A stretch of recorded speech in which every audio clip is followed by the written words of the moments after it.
Perfect. And looks like we're live. We're back. We Uh, are back. Definitely. The state of the nation is back. I don't assume anyone's in the chat just yet. Well, So, this is the best time for us to be live and give all of our hot takes. hot Well, takes. nobody's watching. Jesse Pugliarvi will take a team-friendly contract at the end of the season. Shh, Woz, you're yelling on my screen. Shh, it's not my Okay, fault. sorry, we're good. Um, there we go. Perfect. My Twitch is live. Brilliant. We What have are it. we talking about today, Woz? Well, on State of the Nation, the first State of the Nation of the Edmonton Oilers season, finally starting off. The team is 5-0. Can't ask for a better start. We're going to start off with keys to the Oilers' 5-0 start. Of course, we have, your lovely hosts here, myself, Woz, Zach, and Dan. So, a different crew. I'm not Josh Park. I do apologize. May he do whatever he's doing very well. So, Congrats to Josh on all his yeah, successes, and congrats to you, Woz, thank you. for being able to host this now. Waz, you are the big man. I'm the big man now. There's a lot of responsibility on my plate. Anyways, let's get to the Oilers talk because that's why we're here. Uh, Zach, let's start with you. You're the brains of Oilers Nation, it seems to me. There's a lot of smart people here, but what do you think are the keys to the Oilers 5-0 start? I think it's got to be the depth through the lineup, right? As much as Connor McDavid and Leon Draisaitl have been doing their thing, the others have gotten solid contributions throughout the lineup. You look at the second line of Zach Hyman and Ryan Nugent-Hopkins and Kyler Yamamoto. They've been incredibly effective in their own right.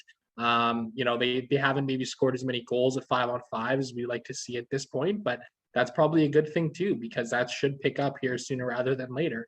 And what can you say about the third line of Warren Fogle, Zach Cassian, and Derek Ryan?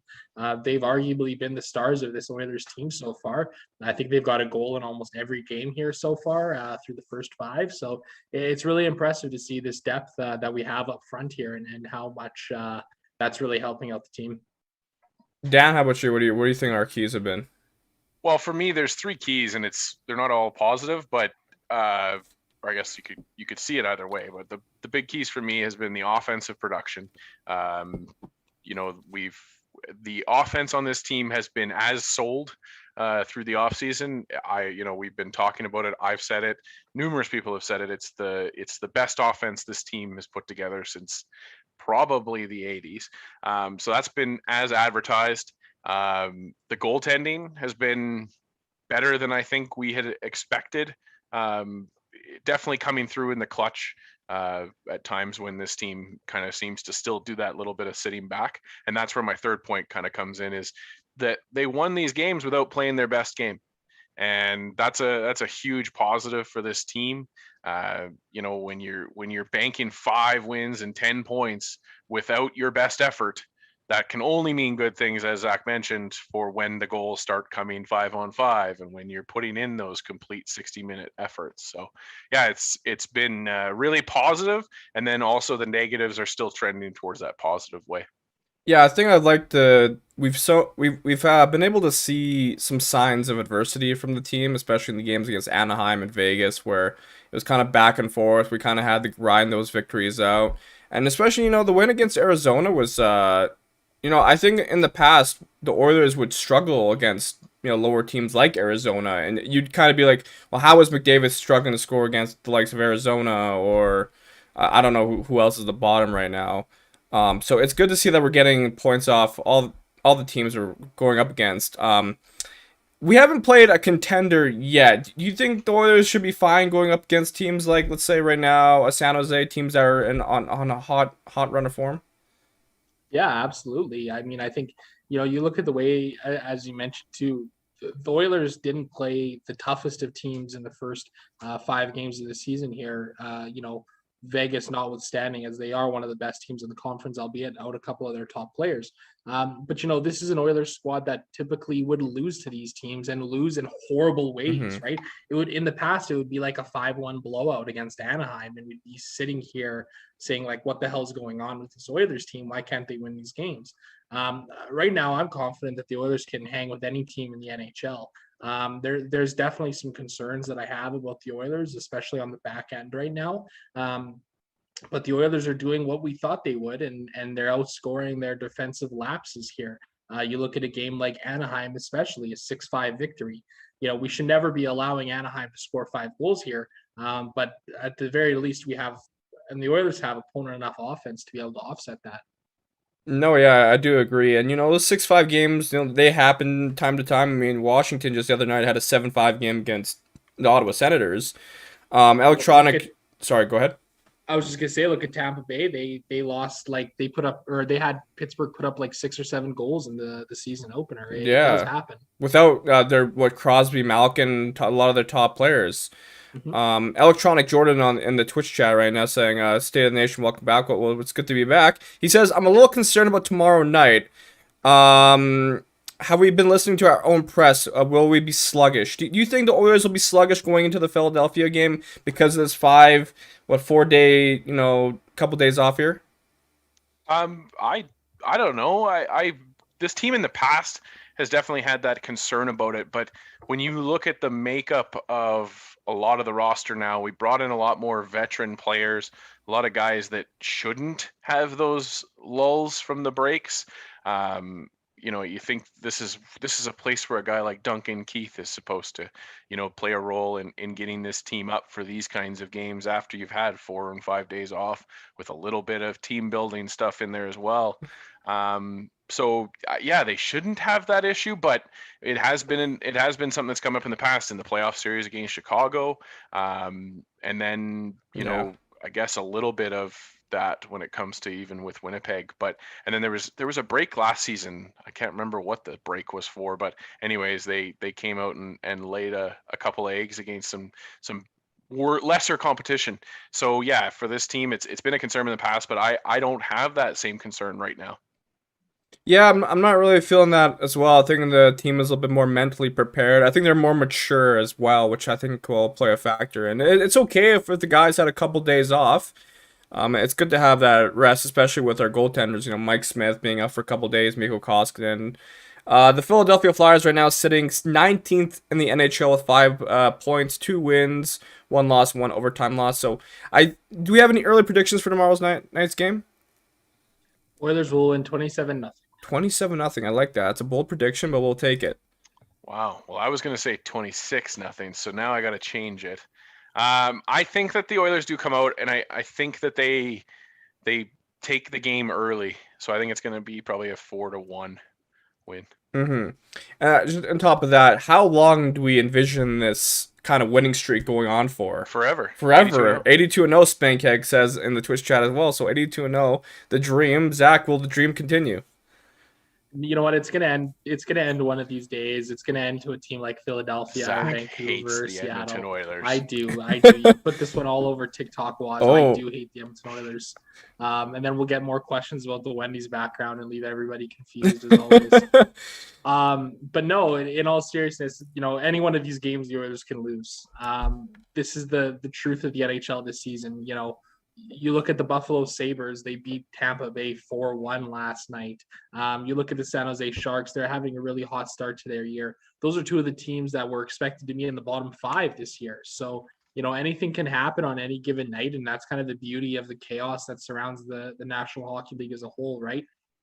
Realistically, I'd love to be able to say that the Oilers can put on a 10 or 15 game, win streak here and make some serious noise, but the schedule is going to start getting tougher here sooner rather than later, right? So, you got Philadelphia tomorrow, you got Vancouver on the weekend, a little 3-game homestand.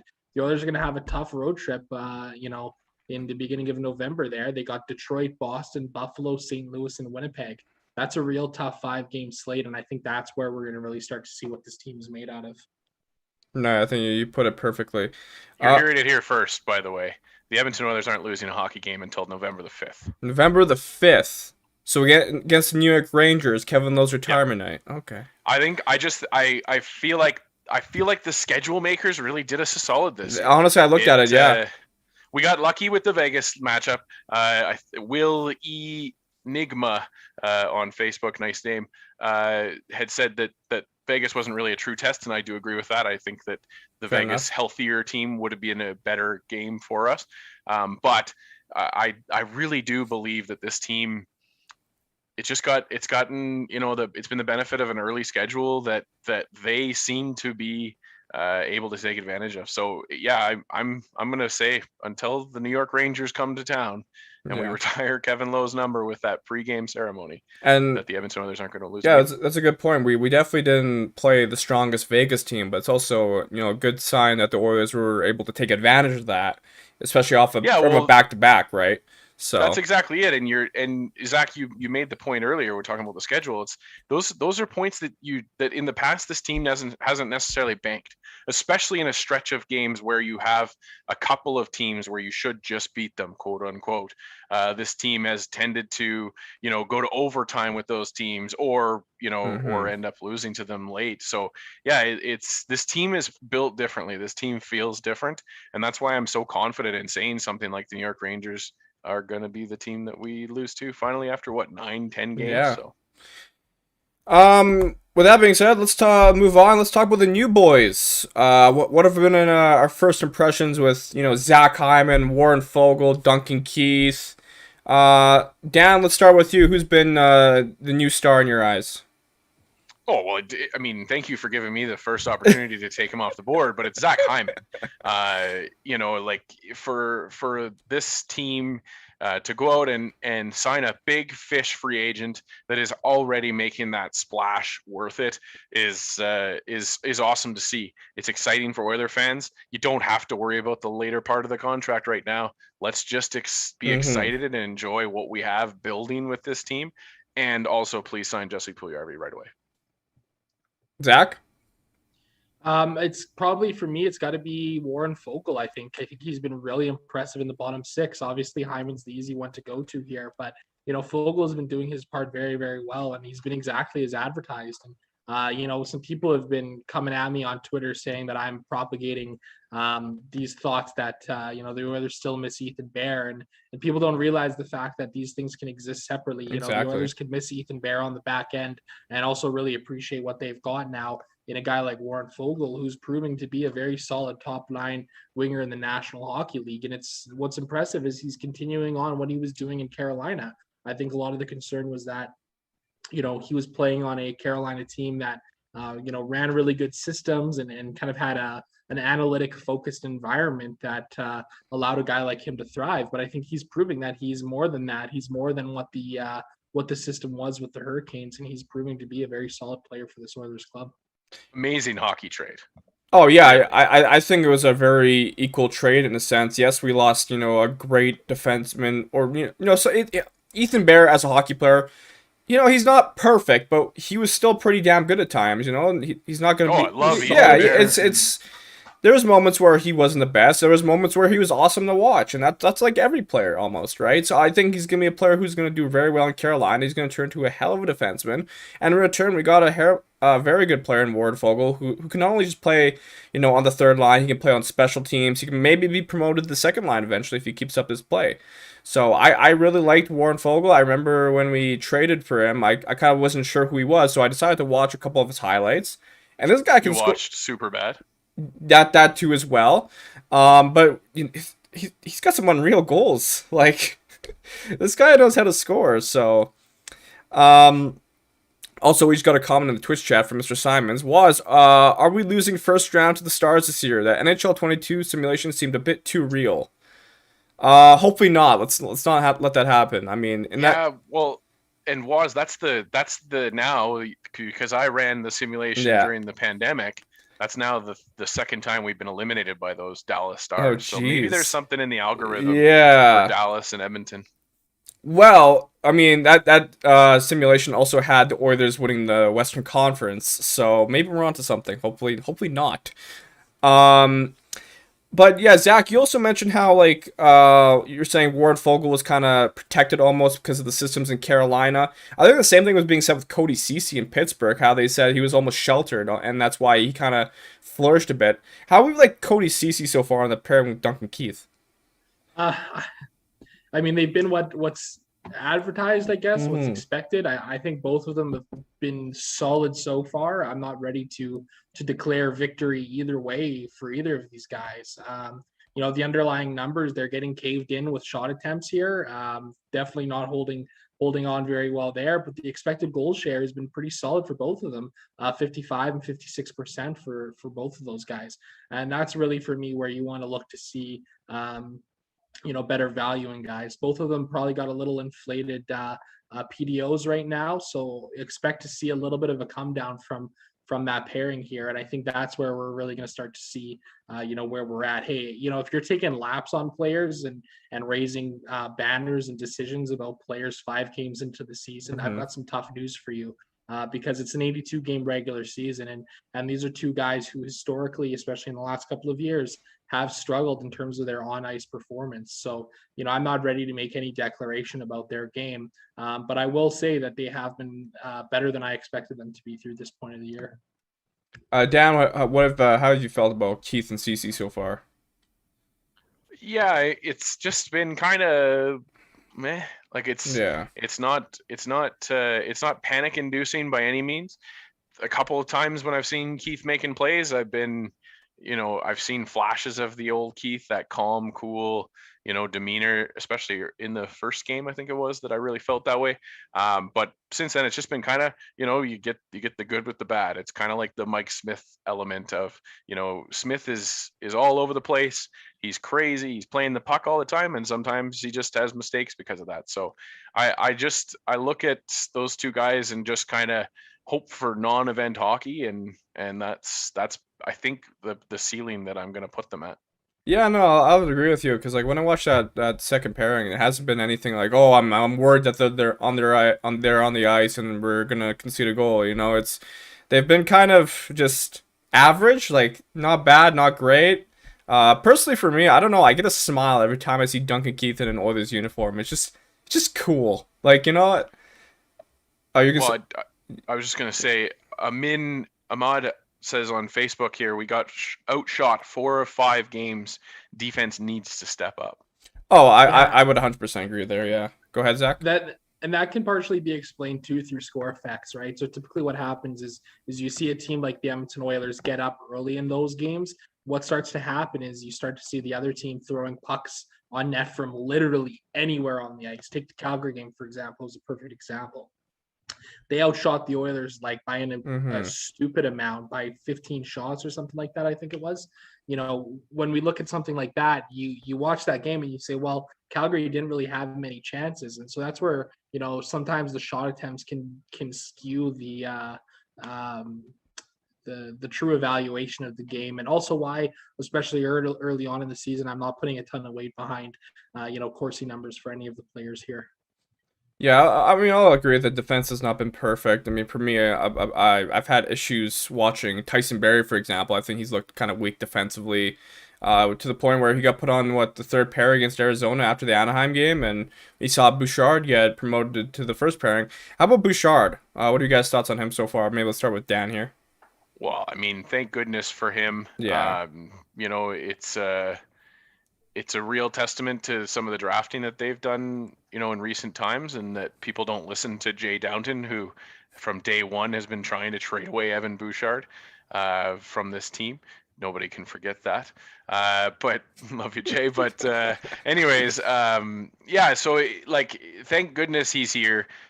Credit to Tippett for not going with his old, veterans first kind of mentality that he seems to be accused of, or seems to kind of follow in the past. So yeah, he's been an absolutely stellar player that has taken the right amount of time to develop, and he's in absolutely the perfect position right now.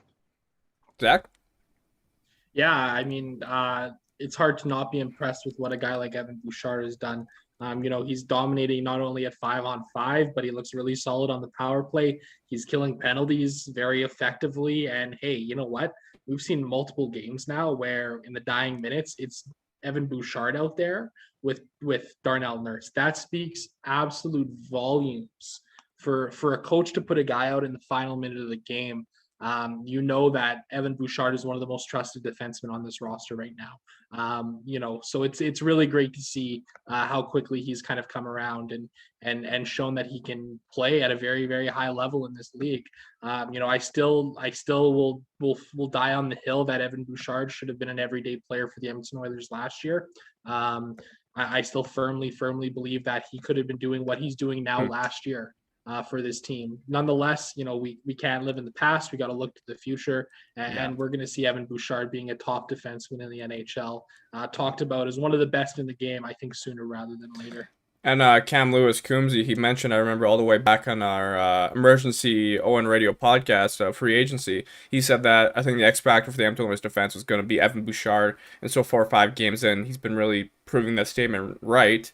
Moving along, how about the goaltending so far? Mike Smith, he picked up an injury here and there. How have we felt about Mike Smith and Mikko Koskinen so far?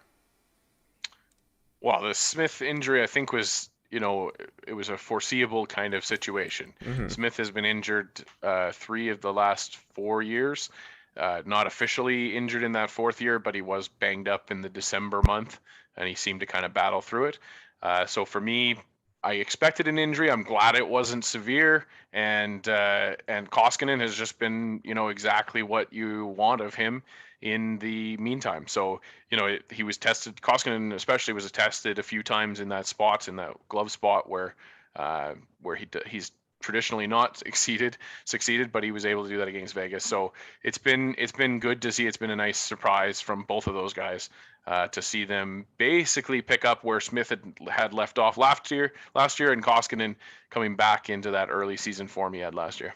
Yeah, I've liked Koskinen. I'm really rooting for him this year because he mentioned how before the season how kind of mentally he wasn't there last year with his family gone. You can be really put in a dark place when you're not performing and you're also all alone. It's like, who do you talk to, right? And other than your teammates, and let's say you're not as close with your teammates, right? So just an update on Mike Smith as well. Mike Smith apparently is in full gear. According to Tom Gazzola at practice this morning, I think Tippett said expect Smith maybe for the Saturday game and Koskinen for tomorrow. But is there a chance Stuart Skinner gets a look again tomorrow, you think? Probably not. No. I mean, the fact that they wouldn't go back to back with him in Vegas and Arizona, which is strange to me still. I wasn't exactly a big fan of that because, the Oilers have been hyping him up all through the preseason and into the end of camp there. So I was a little surprised that they didn't give him a game or two, or sorry, a game rather. I doubt they would now. Just on the Twitch chat, Simons asks, maybe I'm not seeing something here, but why is Yamo still in the second line? Yamamoto is an incredibly effective NHL player away from the puck. He's a very hard forechecker. He's very defensively responsible. Yeah, he isn't putting up the points, which is obviously frustrating to see and not exactly what you want from a guy in your top 6. But he does a lot of those little things on the ice that coaches like. And he's one of those guys that is highly regarded by this coaching staff. And I think there's a reason that they've been willing to stick with a guy like Yamamoto, who, over the last 40 NHL games has really not put up a whole lot of offense. Less than that, probably like the last 20, 25 games or so dating back to last season. He's had some offensive struggles. A lot of that is puck luck too. Like this is the thing where analytics come in so key because you're able to tell and see a guy like Yamamoto should be getting a lot more offensive production than he actually has been. Well, and for a guy like Yamamoto on our right side, the other options are you take Cassian off of a line that's clicking really well in the third line, or you're dipping down into the fourth line, and then are you helping Draisaitl and Nugent Hopkins more than just leaving Yamamoto with them? And like Zach said, it's not like it's a broken line that needs fixing. Like this is a group that we've seen in the past excel and should be able to replicate that at some point here if they're given a little bit of time to work together. So I think the 5-0 start allows us a lot of luxury to be able to be patient with stuff like this. And I agree with Zach. Yamamoto is coming back. Yamamoto is going to be, worth having on that second line, and leaving him there to let him work that out, because the next best option is to take him out of the lineup entirely and slide in like a Tyler Benson, and that just doesn't make sense to me at Yeah. this point. No, yeah, good points from both of you guys. Moving along, let's talk about Dan. Something you wanted to bring up, the arena atmosphere. You're going to be going to the game Yes, tomorrow, and I am. you haven't been a fan with the atmosphere at the start of the season. Well, it's not, and I don't know if it's necessarily anybody's fault. Everybody's been kind of pointing at the Oilers, saying that their in-house experience isn't as great as it could be. And while there is some basis for that argument, I just think that the fans can take it into our own hands. And so, yeah, you're gonna hear me tomorrow. I'll try and take some video or post some stuff, and I'm just gonna try and do my best to be respectful but loud about this team, because this effort that they've put forward, the fact that we are 5-0, it's all stuff that's worthy to me of us fans going crazy and being those fanatics in house.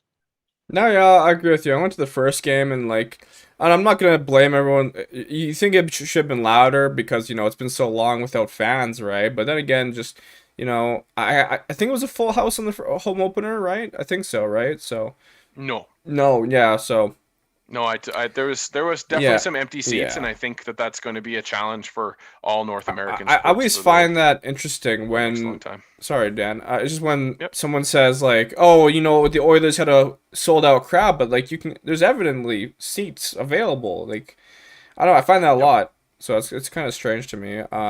Hopefully things get to normal sooner than rather than later, but we'll see. I just want to touch upon, it's been 20 years since the Todd McFarlane jersey was released. What would you do to have that jersey back? Are you guys a fan of it at all? Zach, what are your thoughts on the Todd McFarlane jersey? I don't know what kind of sacrifice has to be offered to the hockey gods in order for the Edmonton Oilers to bring that jersey back. But I think, the amount of noise that there's been from fans and people that follow the Edmonton Oilers and the NHL as a whole, they need to find a way to bring it back somehow. And I think sooner rather than later. Especially given that it's a 20-year anniversary, how cool would it be to see those jerseys back out on the ice? I always loved them. I always will love them. My first ever hockey jersey was a oil drop Tommy Salo jersey that I still have, Wow. and it's very near and dear to my heart for a lot of reasons, and a lot of it is because of the nostalgia effect that it has. So, yeah, they got to figure out a way to bring them back. Dan? The conspiracy theorist in me saw on our jersey schedule, team released jersey schedule graphic, it said that there was 2 dates of away games where they're not going to be wearing their road whites, but it didn't say what they're going to be wearing otherwise. So here's hoping, and here's me trying to create a conspiracy theory that says that those are the days that they're going to release this brand, right around Christmas time. They're going to release this brand new jersey. Fingers crossed. Yeah, so with the old color, I think with the old Meteor with the new Yeah. color scheme would be pretty slick. But yeah, we'll see. Hopefully they come up with something. I can't imagine that they listen. They listen to the fans. We've seen it with Mm-hmm. La Bamba. We've seen it with goal song changes in the past. Yeah. And they are listening. They're starting to come out of the old ways, and they're starting to listen to us. So keep being noisy about it, like Zach said, Yeah. and hopefully we get a Meteor jersey The back. only thing I'm gonna mention, I think it's just harder to get that back just because of Todd McFarlane, and I think he holds the rights to it. So I think it's a little bit trickier to get that jersey back. One thing I think we need to touch upon this, and Dan, I'll let you take on this. Someone on Twitter mentioned it's been a year since we lost Joey Moss. It has been. 1 year. I'm not really good with these things, but apparently it's been 1 year. I'm seeing that. I thought it was the 27th. My memory may be slipping. Mm-hmm. But yeah, 1 year ago today, there you go, Zach confirmed. We lost a guy that I think meant more to this city than people even realized at the time. And so seeing the moments that we've seen since then, the calls for different Mm-hmm. memorials and special things in his honor, just goes to show the effect that Joey had and the effect that Joey is going to continue to have. And I think that's the most important part. Joey opened the doors for a lot of people in his situation and that are walking in the shoes that he walked through in life. and I think that that's a beautiful thing, and it continues to grow. I know the Elks are doing more things with the community. They have the Joey Moss Memorial Foundation. There's so many special things that this I say young man, he'll forever be young in my heart, did for this community and did for this city and did for the country of Canada. And I'm proud to see the continued impact that he has on us. No, yeah, I think you summed it up perfectly about Joey Moss. I mean, for me personally, what stands out about Joey Moss is probably passion. I think he's like the epitome of passion. Because I remember, being young, watching 2006 Cup run, and the anthem's being sung, and you see Joey Moss right by the bench just belting it. Like it was unreal, and everyone's always, oh, who's the guy just belting the anthem? It's Joey Moss. So, yeah, Zach, any words to touch on Joey Moss just to wrap up the show? I mean, how do you put a guy like that into words? I mean, you like Dan said, he meant so much to this community, and the way his legacy has continued to live on here in Edmonton is absolutely an inspiration. He's a guy so many people looked up to, and it's just been great to see the team still stay so involved in Joey and Joey's story, and especially with something like the plaque that they have outside of the dressing room now. It gives me chills to think about it, honestly. So he'll forever live on in our hearts here in Edmonton. And then the best part, La Bamba being played as the win song. Dan, fitting. Yeah, Dan, I want to give you credit for that because you really put that on the train, man. I swear. Oh, hey, it was something that I tweeted about. I tweeted about a while before. I know that other people were saying it even before me. I was just happy to amplify that sound, and for the Oilers, and I was happy that the Oilers, like I said, they listen and they hear this stuff, and the players themselves understand that the connection that a guy like Joey Moss had. So it's fantastic to see. Yeah, credit to the Oilers in general in terms of just like hyping up the fans, like on social media. The social media team, in my opinion, has been A+, especially with the weekend and featuring a different Oiler every week. So it's been awesome. But I think that's where we're gonna wrap it up with State of the Nation. Aww. What, you have more to talk? Oh, always have more time to talk to you. Okay, Woz, well, and Zach. maybe we'll start a podcast. And I'm loving the interaction on Facebook. If and when Woz does bring this thing back again, I hope that we get to see more and more commentary, because it's been fun and it's a joy to be able to talk to you gentlemen. Yeah, no, definitely. And all you commenters. I loved being on State of the Nation every time I had a chance last season, and to take over the reins from Mr. Josh Park. It's been an honor, and we'll try to be doing this again next week. Tuesday, 1 p.m., State of the Nation, depending if there's a game that week. So, but to everyone who tuned in, thank you so much, and we'll see you next week. This has been State of the Nation.